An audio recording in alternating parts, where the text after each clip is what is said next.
Ya está ahí. Vamos a continuar con el tema de las enfermedades inflamatorias pulmonares. Hoy yo creo que hemos estado viendo mucho de estos pacientes con el tema del humo. Tiene sus características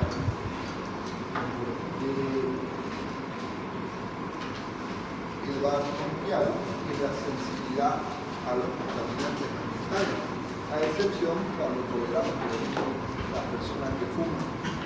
Hasta el puro no le hace nada ni siquiera un antojo, entonces eso significa que el organismo va adaptando. Pero en algunas situaciones como las que estamos pasando ahora, estamos inhalando humo a pesar que sabemos que tenemos que protegernos, como no nos molesta, no lo hacemos, pero habrá que hacer un estudio en 10 años sobre las características de enfermedad pulmonar obstructiva crónica o bronquitis crónica en personas que nunca han fumado, y probablemente sea porque cada año es más frecuente la intensidad del humo de los ¿no? Entonces, bronquitis crónica, como es la enfermedad más fácil desde el punto de vista de la medicina interna, ya que la inmunología, bronquios, inflamación, nos orienta a ver qué es lo que está pasando. Y el término agudo en pulmón es diferente a gastroenterología, que en los términos estamos hablando de agudo de algo que está entre las 2 semanas y en algunos casos dependiendo hasta 3 meses. Sin embargo, en gastroenterología, crónico 3 años, agudo 2 años, dependiendo de la forma en que se pasa. Entonces, esta inflamación a nivel del área bronquial puede tener diferentes etiologías, desde problemas inflamatorios debido a causas vegetativas ambientales, como también a causas vegetativas que pueden ser de características propias. Muy común, especialmente los niños, los problemas de causa infecciosa. Hay que disponer de hierro.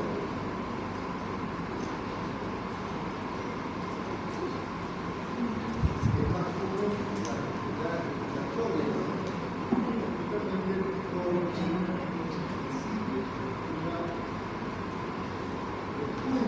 los organismos frente a una situación de frío o frente a una aunque estamos protegidos a nivel de las fosas nasales, y luego a nivel de la mucosa bronquial,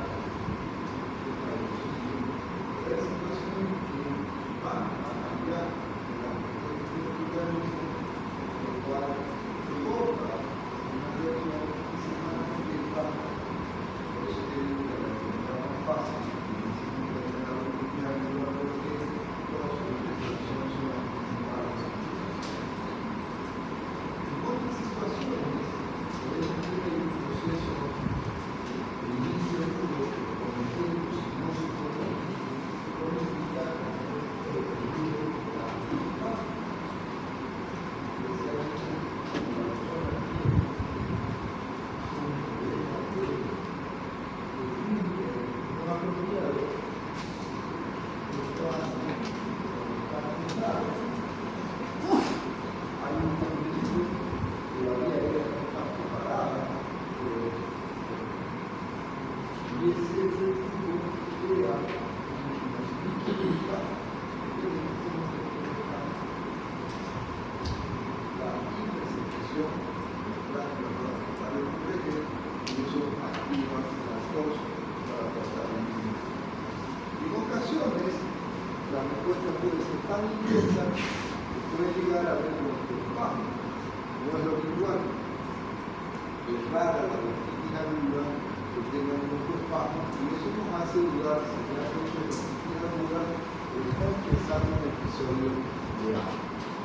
Otra de las características que tenemos que en ocasiones hay alteración en el cinetismo de nuestro sistema inmunológico, como cuando ocurre una bacteria en el micoplasma que puede potencializar el efecto del virus. Estamos preocupados, entonces, desde esta bacteria, que a los niños casi no da, pero ya conseguir la luz hace de que se repliegue una respuesta diferente y que al ingresar al epitelio bronquial, esta reacción inflamatoria previamente en el plasma, el virus puede aprovechar y provocar una reacción. Nuestro sistema inmunológico todo lo que ingresa de la realidad.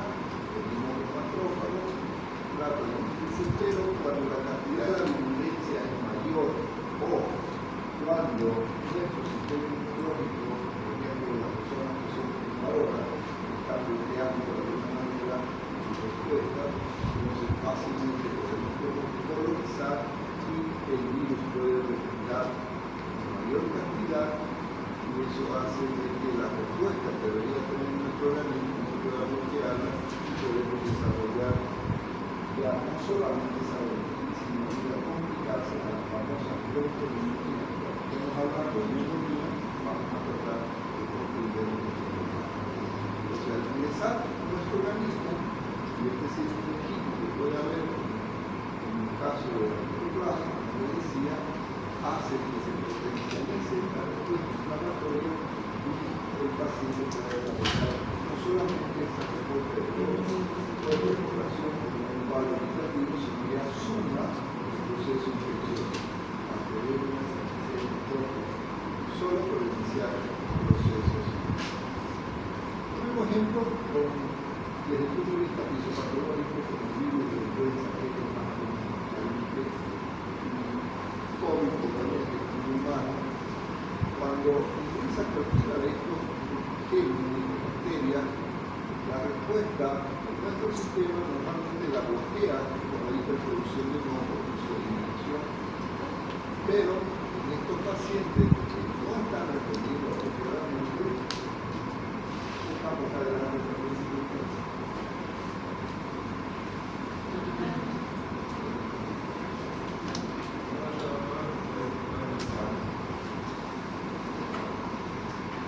Como respuesta ya no solamente la afectación a nivel del cilio, a nivel de veladura mucosa, sino tenemos una respuesta a nivel del músculo. Y eso provoca una conmoción. No es lo habitual, por eso es que habitualmente cuando se implementa esta respuesta, hay una luz muscular se cierra y hay otra manifestación que es la ansiedad. No es común, pero tenemos que considerar que cuando estamos en la clínica de bronquitis o línea, lo primero que sospechamos es que ustedes reactivan un cuadro normal. Que eso sí acompaña más de los broncoespasmos. Entonces, si sumamos la respuesta de la hipersecreción mucosa, la broncoconstricción de los músculos, más el consumo, eso pues va a obstruir la vía aérea. Por eso es que el paciente, cuando esto se hace mayor y la respuesta de los músculos es más intensa, ahí el paciente acusa la dificultad para respirar. Esta dificultad para respirar en la bronquitis no es tan fuerte siempre y cuando la respuesta de la persona sea diferente. Y los bronquiópatas, es decir, las personas que ya tienen una patología bronquial previa, en esto hace que la respuesta sea mayor. ¿Cuáles son las manifestaciones clínicas? La clínica siempre vamos a ser sistemáticos para tratar de que cuando estamos en la entrevista sigamos esa secuencia. ¿Qué es lo primero que hacemos? Hemos dicho que lo primero que desarrollamos es la inspección antes de la anamnesis. El paciente con bronquitis antes de entrar al consultorio ya está tosiendo. De 1 a 10 pacientes con bronquitis crónica o bronquitis aguda, apenas 1 o 2 irán al médico, porque la mayoría lo tolera. Si no tolera por los accesos de tos o la aritmia, va a llegar a la consulta. Entonces, antes de ingresar, ya nosotros estamos escuchando una tos fuerte, una tos de tipo seca, no es aguda, no es como la bronquitis crónica que me doy cuenta que la tos es húmeda. Al ingresar, hacemos la inspección antes de saludar. ¿Qué es lo que encontramos? Si no hay disnea, el paciente no va a estar tranquilo. Y la fonación, es decir, la intensidad de la voz, es lo que te va a orientar a ver qué tan comprometida está la vía aérea. La más comprometida, menor cantidad de volúmenes que son necesarios para una buena fonación. Y ahí, con la fonación, nos permite también detectar si estamos con componente de la vía aérea superior, que es lo habitual. Una bronquitis aguda de causa viral bacteriana generalmente acompaña de la laryngitis, acompaña de epidemia. Entonces, vamos a tratar de ver, tratar de reconocer, porque la ocultación en el paso después de la anamnesis, ya en la anamnesis yo tengo el diagnóstico. ¿Qué le está pasando al doctor? El tiempo, el encuadre, agudo. Va al primer día, hipocondriaco. Ese está magnificado. El que va después de 3, 4, 5 días que eso empieza el cuadro a ser intenso, ya, ¿cuál es la queja principal? Primero, vamos a ver una línea que vamos a acostumbrar a ver en los procesos infecciosos, que era divididos en 4. La primera línea es la incubación por el periodo prodrómico. Luego, el periodo de estado, el periodo de resolución y el periodo de convalescencia. Esos 4 segmentos. Entonces, tratamos en la anamnesis de identificar si hay un cuadro crodo, es decir, las infecciones generalmente malestar, decaimiento, cefalea, orexia o falta del apetito va disminuyendo y luego comienza la incubación en mayor cantidad de germen, empieza la bacteremia. La bacteremia se manifiesta por el escalofrío y después viene el cuadro febril. Pero ojo, este proceso va a depender, aquí quiero que guardemos un gráfico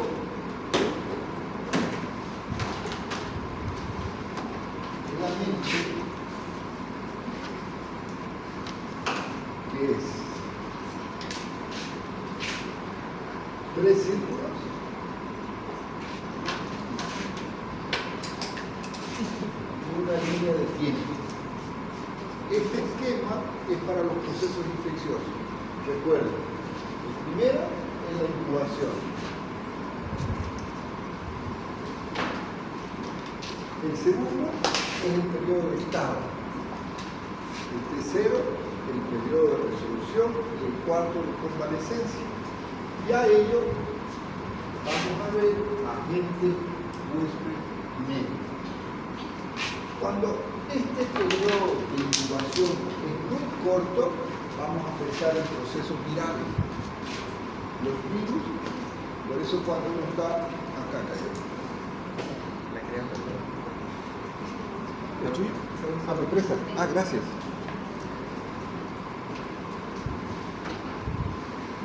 Si este periodo es corto, vamos a pensar en virus.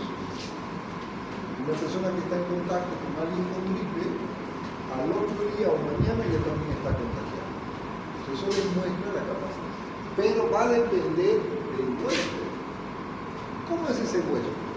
Si tienes un huésped con un sistema inmunológico apropiado, inmunocompetente, probablemente no lo va a sentir porque lo va a bloquear el propio organismo. Si este estado es inmunodeprimido, esto pasa de ser algo rápido a ser algo grave. ¿Sí? Por eso les digo, en los procesos de la bronquitis aguda, esto no viene al médico. Si el cuadro no es de origen infeccioso, bacteriano, más larga la incubación. Viral, más corto. Pero si el cuadro es de origen irritativo, ¿va a haber periodo de estado? ¿Periodo de incubación? No va a haber. Porque están en contacto con el humo. El mejor ejemplo es los que nunca han fumado y se le acerca a alguien fumando y le botan acá. Inmediatamente comienza a ver la respuesta inflamatoria. Entonces, por eso reconocemos a las bronquitis que no tienen origen infeccioso. Lo primero que preguntamos es desde cuándo y cómo empieza. ¿Qué es la primera queja? Si es infección, van a haber las manifestaciones centrales. Si no hay manifestaciones generales, cefalea, malestar general, alergia, frío, depresión, anorexia, descarte infección. Eso es importante para cuando voy a hacer un tema terapéutico. Voy a dar antivirales, voy a dar antimicrobianos o simplemente voy a dar sintomáticos.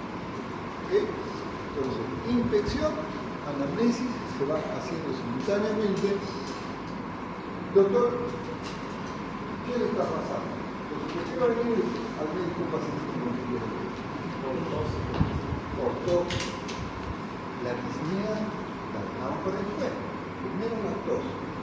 Si la tos es simple, no molesta.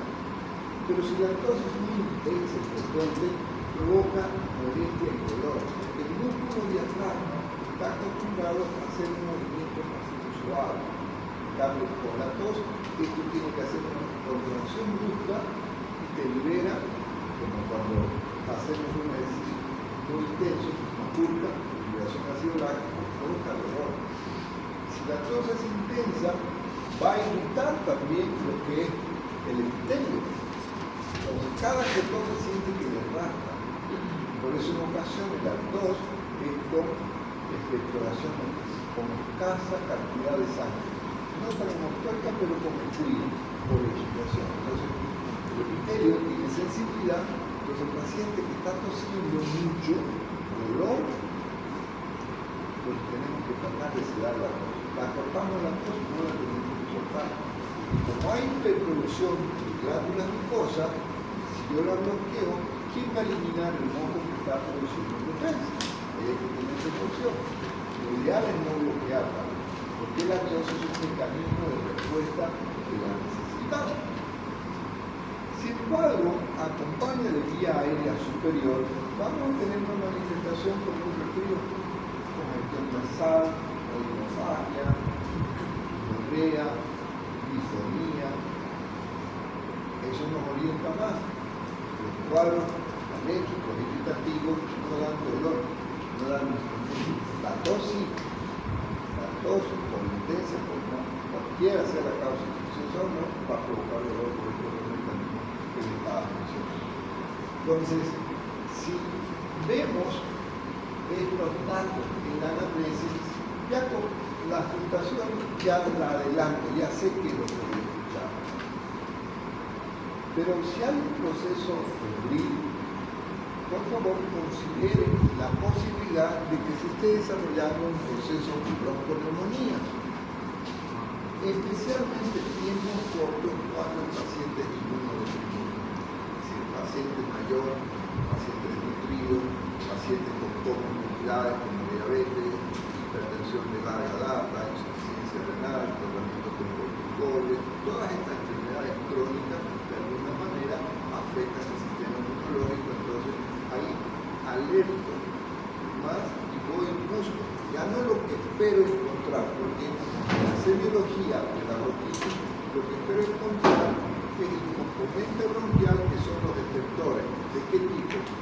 Secos o húmedos. Secos. No hay fresco, no hay componente alcohol, no hay contenido líquido que quede bien exudado. Entonces, pero no confundan los receptores húmedos con la expectoración húmeda, porque la expectoración está acá en el bronquio. En cambio, cuando hablamos de crépito, estamos hablando más abajo, a nivel de alveolo. Crépito es pequeño, mediana, gran burbuja. Si encuentro eso, y hay un sospecho de la posibilidad de que estemos desarrollando una. Entonces, la secuencia para estar mejor en una anamnesis, primero, anamnesis directa, es decir, lo que estamos aplicando antes que llegue, que ya estoy hablando, y la anamnesis indirecta. Entonces, cuando empiezo la anamnesis indirecta, sugiero de que no solamente apunten de aquí, sino comience braquial, braquiobronquial, intraclavicular, supraclavicular y la región lateral. Cuando estén en la región posterior, paciente que cruce los brazos, como hemos aprendido en semiología, lóbulo superior, lóbulo medio y lóbulo sea solamente la aplicación del pasaje del aire, sino también haga la aplicación de la fonación. Es decir, que después de que respire con la boca abierta, le voy a pedir que diga el 33 y la simultánea. Eso me va a permitir reconocer si hay un componente de la respuesta. La vectorilogia ya me sugiere que hay un componente al lograr, porque ya no será solo bronquitis, no sospecharé la posibilidad de una bronquitis. Entonces, estertores de qué tipo? Broncoespasmo. Y cuando hay broncoespasmo, algo que orienta es identificar la sibilancia. ¿Son respiratorias o son expiratorias? Normalmente la bronquitis aguda trae otro tiempo, que no está tan cerrado. En cambio, un broncoespasmo mayor, las sibilancias son de predominio expiratorio. No hay mayor tiempo que tiene que tardar en botar el aire. La relación siempre es 1-2, esto se aumenta a 1-3, de broncoespasmo, sibilancia. Y estos broncos que hay en el bronquio, en ocasiones pueden ser con sonidos que sienten el cambio. ¿Okay? Entonces, ¿qué se recomienda? Cuando a veces uno está dudando si el paciente está con crédito, no es más que un mojo que está en la vía aérea, le pedimos que tosa. A ver, por favor, Pedro, Ana María, tosa. Y vuelvo a escuchar. Si modificó ese nivel que estaba escuchando, no es ante la verdad. Descargo un problema a nivel de bronquio, porque como el calibre grueso lo tenemos con los mejor que los calibres más bajos. ¿Sí? Entonces ese truquito les va a ayudar, que no es lo mismo tratar una bronquitis aguda que una neumonía. Una bronquitis implica una conducta terapéutica diferente. En estos pacientes importa mucho preguntar cómo es la expectoración. Primero caracterizo la tos.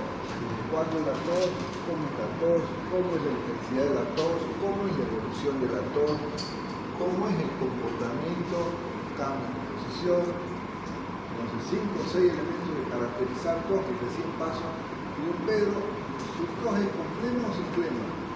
Casi el paciente no sabe qué es expectoración, a no ser que sea un paciente que en la situación cree que tiene un nivel de conocimiento diferente. Entonces no es pedirle cómo es su flema. Si el paciente no tiene un nivel, no ha ido a la escuela, ¿cómo le preguntamos?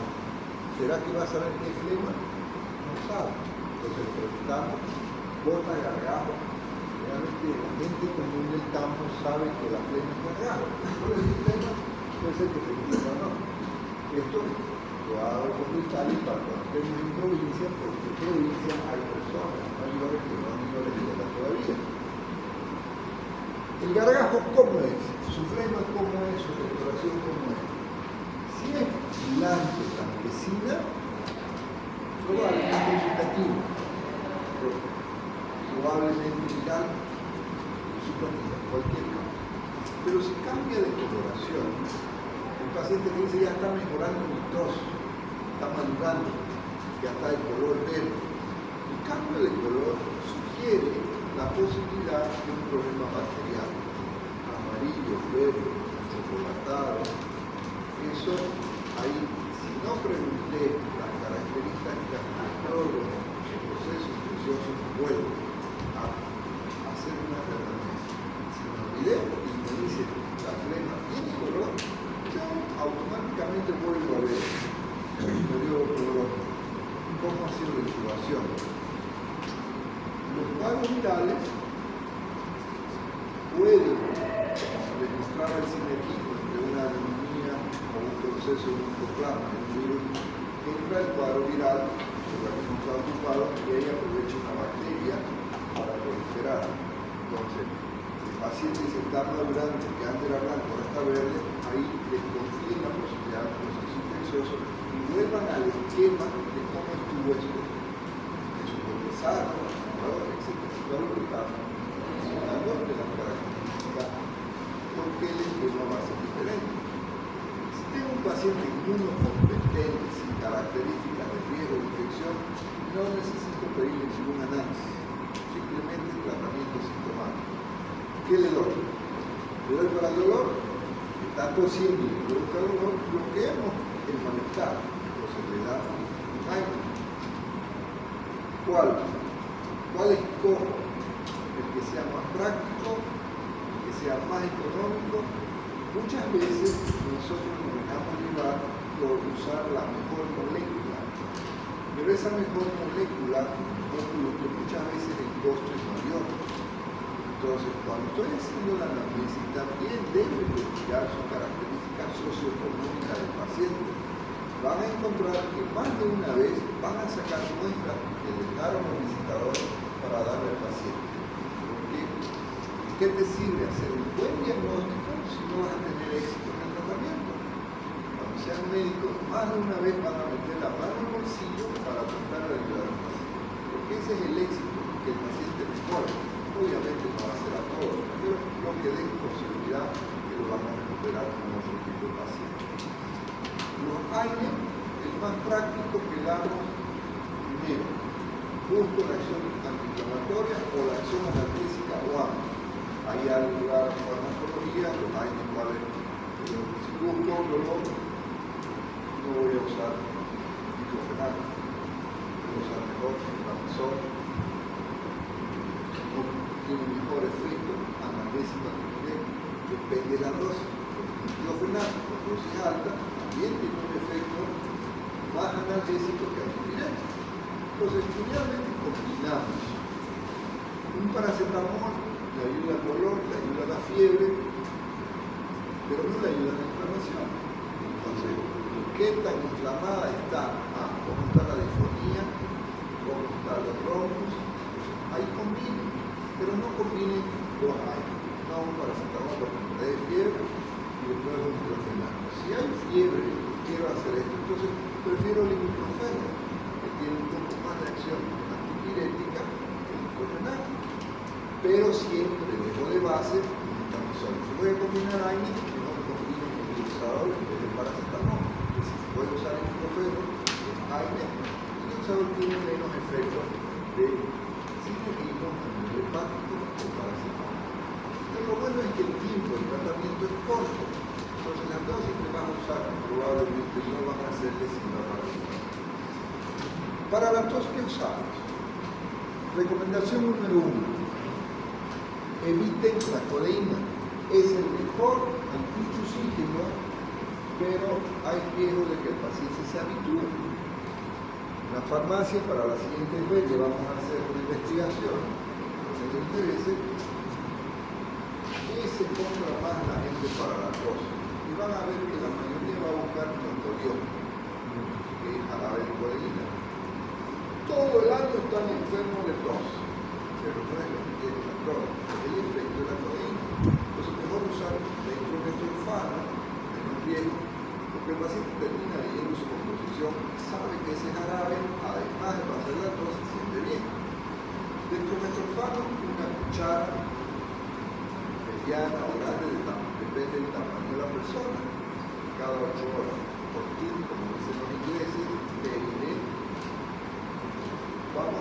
podemos usar cada 6 horas, podemos, dependiendo de la intensidad, pero recuerden la recomendación, no buscamos bloquear la tos la necesitamos, sí le ayudamos para que el paciente pueda dormir, pueda alimentarse, disminuir el dolor, porque hay procesos invitativos que son muy incómodos y los accesos de tos, como vieron en pediatría, no, van a ver en pediatría los peluches, son tos que los ahoga, que dicen la tos de ahogo, que no le da tiempo al paciente que pueda llenarse de aire que está tosiendo, pero no es el caso de la pediatría adulta, aunque hay casos invitativos muy intensos.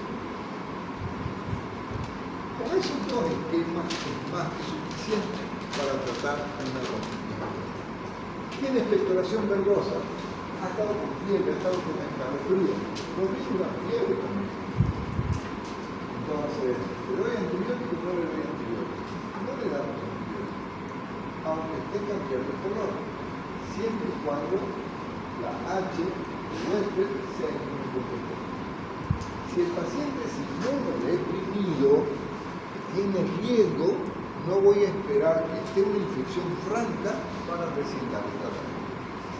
No en todas las bronquitis van a dar antibióticos, solo aquellos que sospechan que el cuadro biológico es una bacteria.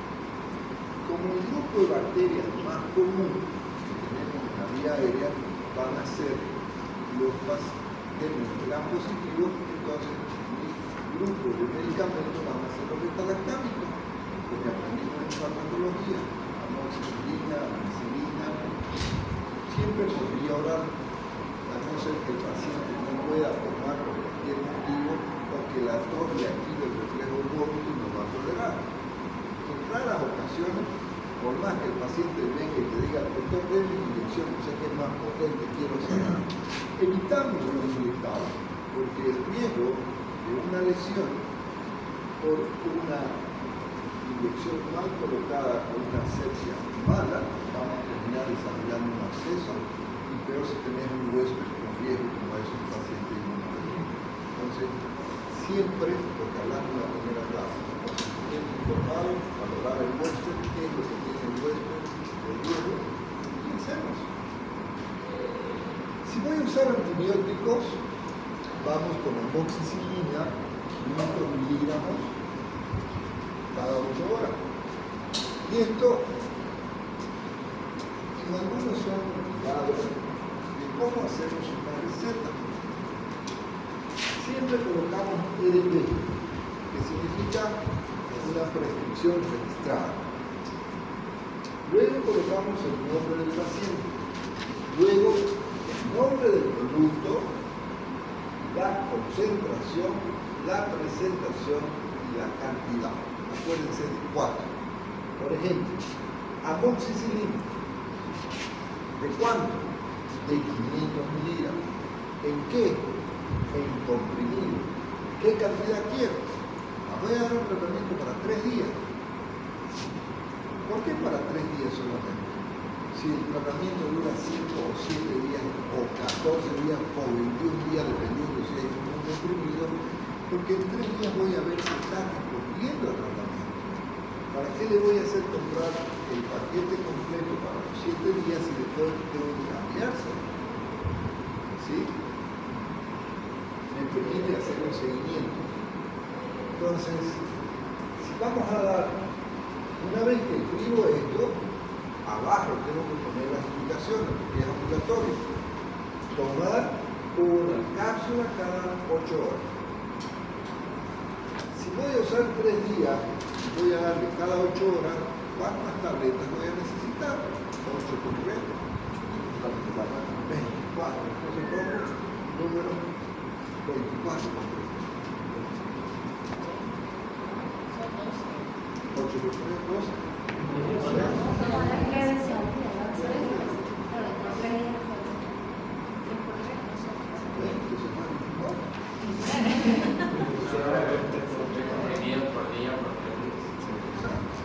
Mi compañero me dice 24,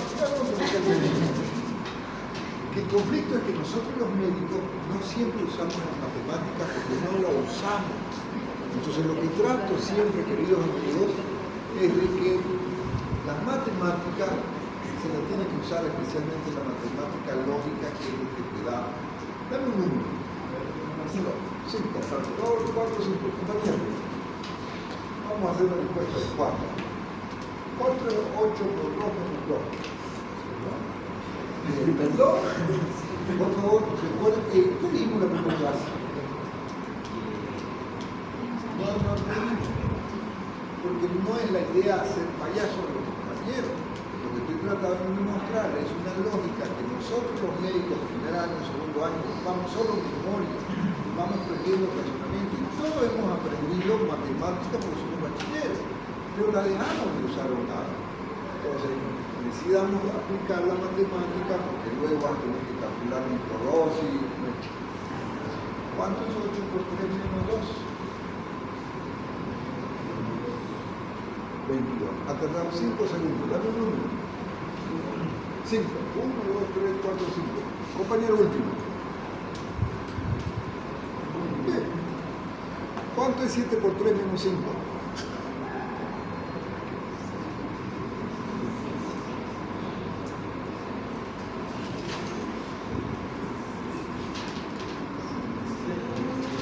7 por 3. ¿Cuánto es 7 por 3? Estás sordo, siempre somos sordos para las matemáticas. Dame un número, por favor. Ajá. Eso sí me entiende, ¿no? Otra vez nos reímos. Por favor, la idea no es hacer una clase chistosa, simplemente estoy tratando de mostrarles que nosotros los médicos tenemos que aplicar razonamiento matemático. 9, 2, 4, 6, 8, 9. ¿Cuánto es 7 por 4 menos 4?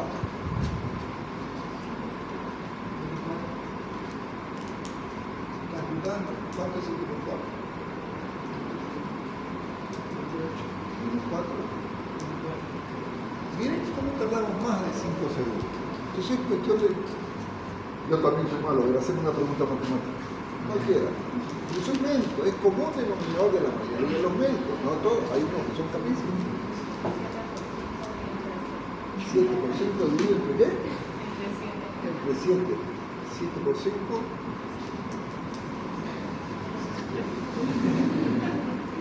Soy igual que ustedes, soy médico. Entonces, ¿qué es lo que hago? En mi práctica médica evito usar calculador. Hago un número, escribo papel, imprimir nacional. Hoy, facilín, ¿no? Le digo a Google, 7 por 4, ¿cuánto es? Me van a poner más digo, si te buena conexión. Entonces, pero la idea es que el razonamiento matemático, la lógica, eso sí lo necesito. Por ejemplo, la criada de la neumonía vamos a aprender. Si tiene un paciente con tos, con fiebre, con dolor punta de costado, ya automáticamente voy a pensar en neumonía. Igual que 7 por 4, automáticamente voy a pensar en 28. Ese proceso es el que quiero que empiecen a aplicar, porque lo necesitan. Ayuda. Hagan una averiguación cuántas universidades en el mundo que llevan medicina llevan en su currículum matemático. Y van a encontrar que más de una super universidad tiene en su currículum matemático, especialmente matemática lógica, no ecuaciones, la ecuación a nosotros como médicos difícilmente la vamos a ver. Ok, volviendo al punto, entonces, amoxicilina o ampicilina. Si vas a usar ampicilina, que sea cada 6 horas mejor, como aprendí, ¿no? Porque siempre con 500, si la persona es muy grande, puede aumentar la dosis, si hay riesgo de... Ahora, si es un paciente con inmunosupresión, mejor combina medicamento potencializado, pero siempre por vía oral. Por ejemplo, lo potencializamos. ¿Cómo hablamos de farmacología? Dame un número, compañero. 8. 2, 4, 6, 7, 8. Compañero, ¿cómo la potencializamos la amoxicilina oral? Llevaste farmacia, ¿no ves? ¿Te acuerdas que la primera clase hicimos un diagnóstico del año, etc.?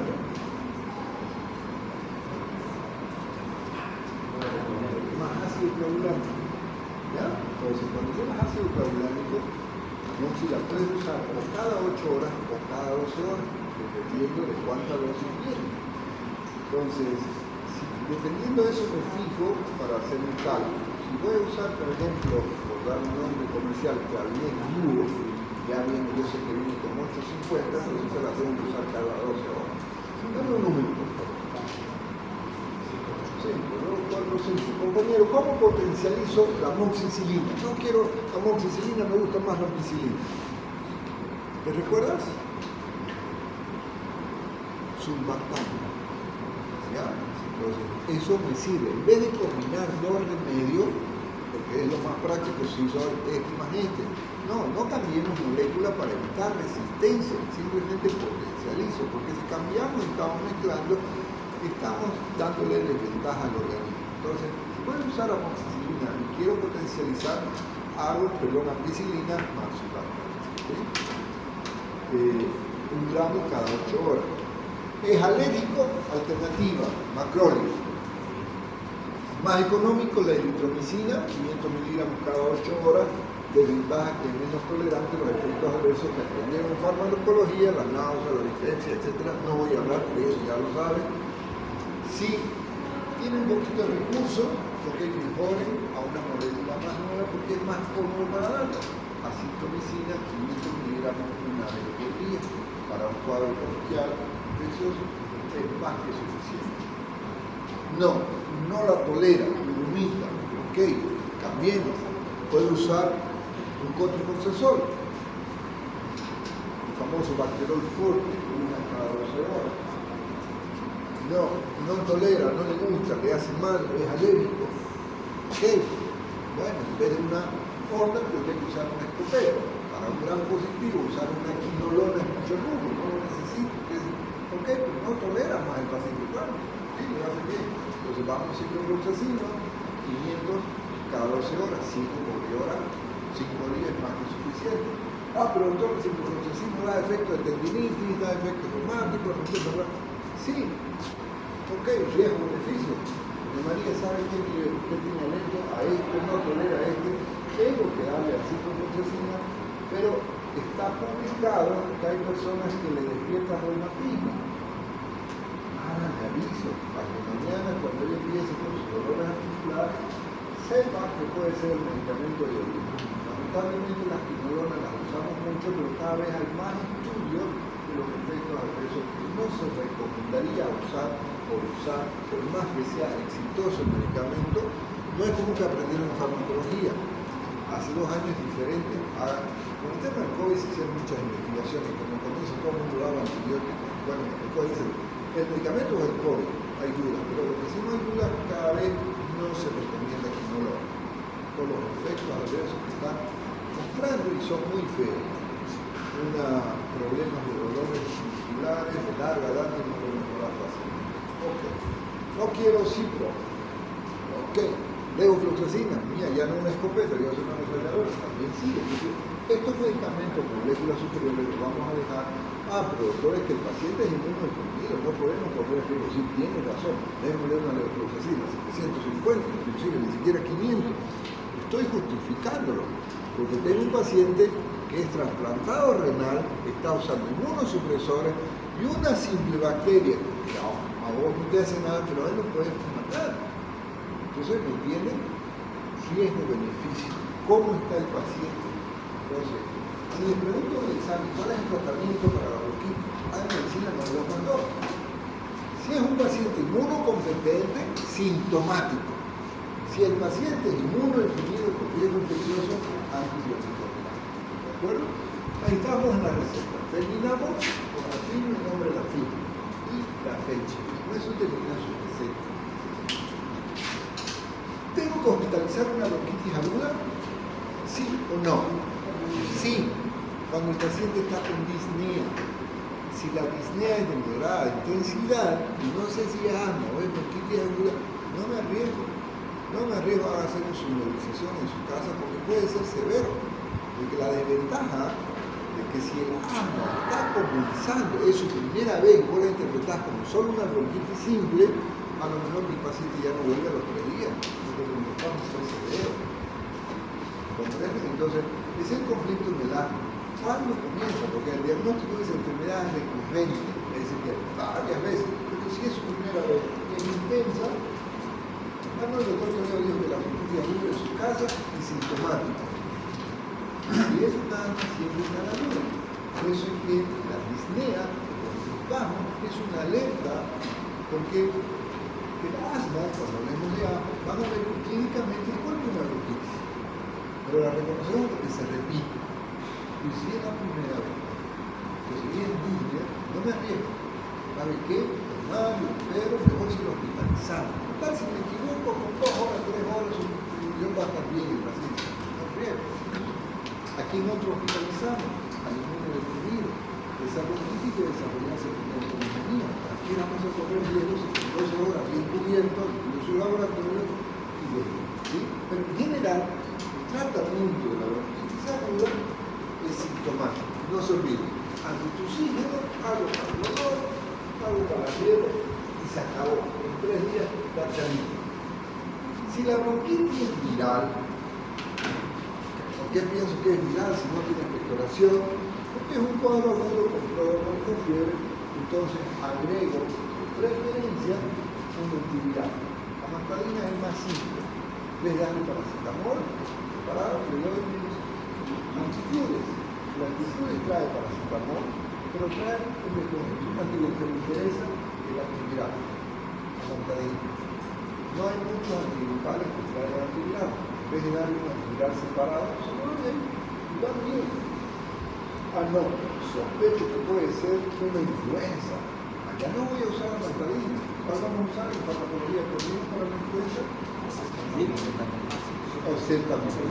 Bien, o celtamivir. Vamos a utilizar 5 días, 2 en la mañana, en la noche. Entonces ahí sí tengo la certeza de la autoridad, porque empezó con estornudo, empezó con pulmonía, el vecino familiar estaba con fiebre, también con paro viral, entonces ahí la posibilidad de que sea una influenza. Y si el paciente inmunodeprimido, mayor razón de indicárselo. Recuerden que los antivirales también tienen efectos adversos, por eso que no lo damos a cualquier persona. Solamente si es influenza o si está además con procesos de inmunosupresión. Y en aquellos pacientes que tenemos dudas de que sea infeccioso, vamos a pedirle laboratorios. ¿Qué laboratorios le vamos a pedir? Lo primero, un hemograma. Un hemograma, RP, nombre del paciente, no le pongo solcito, hemograma, directamente, hemograma. Cultivo, antibiograma, emisión de GRAM, para ver si el GRAM positivo, aunque yo sé que la vía aérea es GRAM positivo, pero por ahí está el GRAM negativo, me va a ayudar. Como le estoy pidiendo laboratorio, sospecho que el paciente tiene algún componente, entonces lo miro todo. Como el caso de azúcar, glicemia, como el caso de función renal, creatinina, cómo está la parte metabólica, la gasometría y el GRAM. Aquel paciente que sospecha de un proceso infeccioso, miro todo para ver cómo los medicamentos, si no me complica la función renal, la función hepática, ¿sí? Entonces, para el diagnóstico de un proceso infeccioso, simplemente repito, hemograma, emisión de GRAM, cultivo, antibiograma, glicemia, creatinina y hemograma.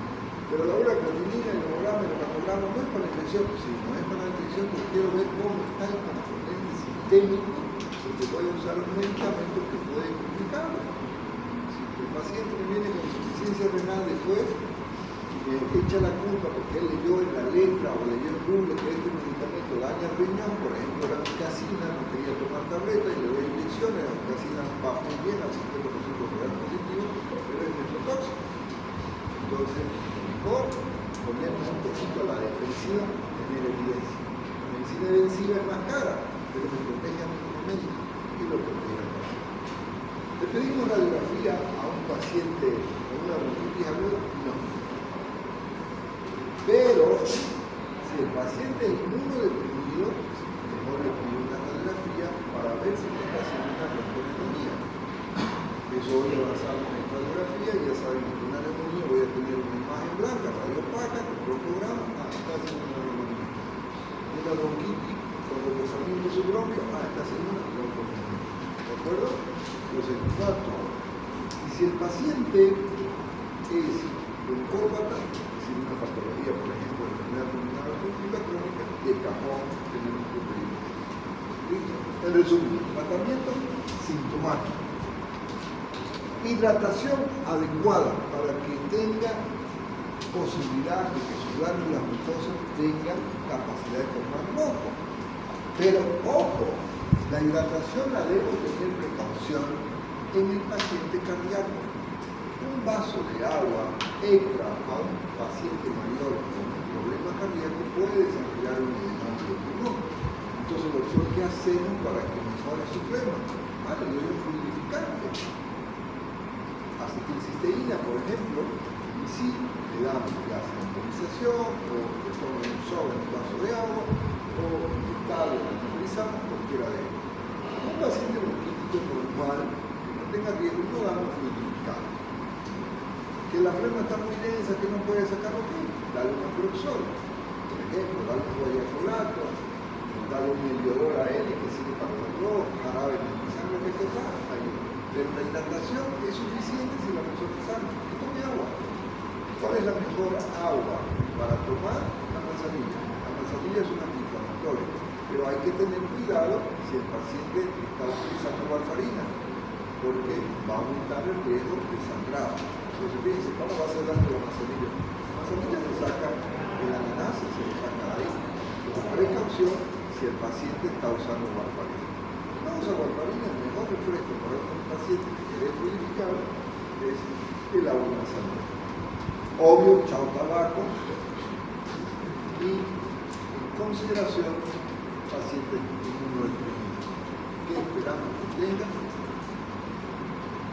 El paciente quiere inyectar, no, todo no va a funcionar mejor. Ok, dale luz, dale una aceleración, se va a ventricular porque no me vuelva a pedir. No le haga nada, él no lo está haciendo por voluntad, lo está haciendo porque él cree, tiene fe que el inyectable funciona más rápido. Ya lo convenciste, ya le explicaste el riesgo y todo. Ok, si la voy a dar intramuscular por 5 días, una cada 12 horas, no, ¿para qué? Ponerle un taponcito que se compre un microgotero y le decís, ¿saben qué? Traigo una enfermera, la diluye y se lo pasa en 1 hora. Menos riesgo de flebitis, ese pinchazo no va a hablar la herida. Siempre cuidamos al paciente. No quiero aceleración. Ok, denme algo que sea más rápido. Bueno, dale cefalotaxima, en vez de cada 12 horas, cada 8. Pero como misma precaución, tapón, microgotero, dilúyense, que pasen 1 hora. Si lo pasa muy rápido, va a ser flebitis. Entonces la siguiente inyección le va a doler, ya no va a tener la misma manera. Hay pacientes que prefieren intramuscular, no tienen miedo. Es un alga, pero si es diabético, mejor no. Porque la cantidad de abscesos de músculo con una inyección no cuesta, eso hay que tener esa precaución.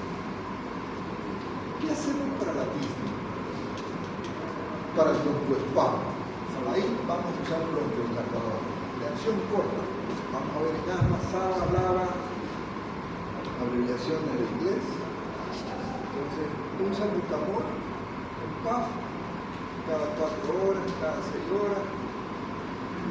O nebulización, bromuro de propio, 20 gotitas, cada 4, cada 6 horas. Esto vamos a ver con más detalle en AMA, todo lo que nos relataba. Pero le hago comprar un PAF, si no lo va a usar mucho tiempo, el carito, no, mejor lo mando al hospital que le haga la nebulización. No, pero esos nebulizadores, ¿será que lo limpian bien? Existe el miedo de contaminación. Entonces, si voy a dar una nebulización con un ambiente hospitalario, que no sea inmunodeprimido, porque la posibilidad de contagio es mayor. ¿Sí? Si es una persona sana, ¿qué? Nebulización, LP, solicito nebulización con 5 gotitas. Recuerden, los salutamoles no dan muchas dosis, no es lo mismo que el nulotrópico, es 20, 40 gotas, por ejemplo, 3 gotitas, 4 gotitas, 5 gotitas es más que suficiente para evitar los efectos. Y con eso van bien. No le voy a hacer comprar un nebulizador, una cámara, si es una bronquitis aguda que todavía se le va a ir. Hay un topado, sí, pero se le va a ir. Ahí sí es asma, es otra cosa. ¿Sí? ¿Preguntas? ¿Sí? Dígame.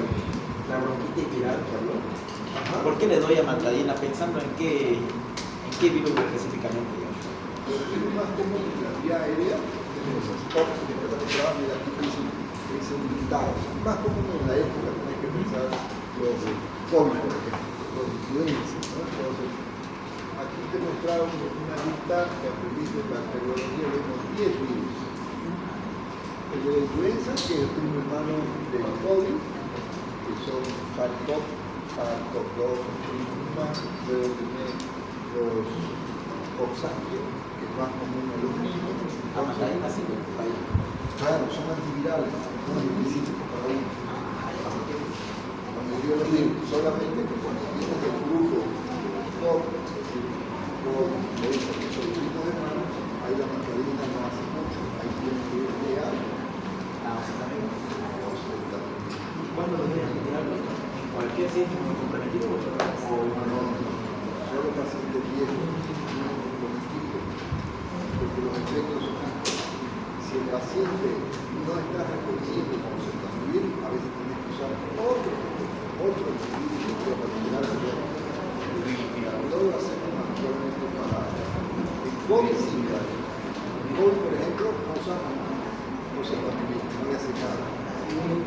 sé si lo hace, porque hay cambios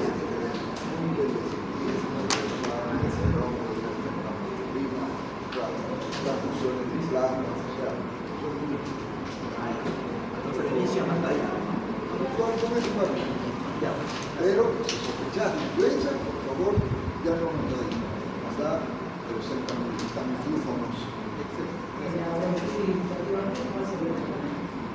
Síntomas para tos, inflamatorio que te ayuda a quitar la expresión del gas que hace con la tos de esfuerzo, el gas Maine, intestinal, ibuprofeno, puede ser, son los más fáciles de usar por la comunidad. También puede usar los otros. ¿Alguna otra pregunta? Siguiente tema, avanzamos, tuberculosis pulmonar. ¿Sí? Nos vemos. La lista, por favor.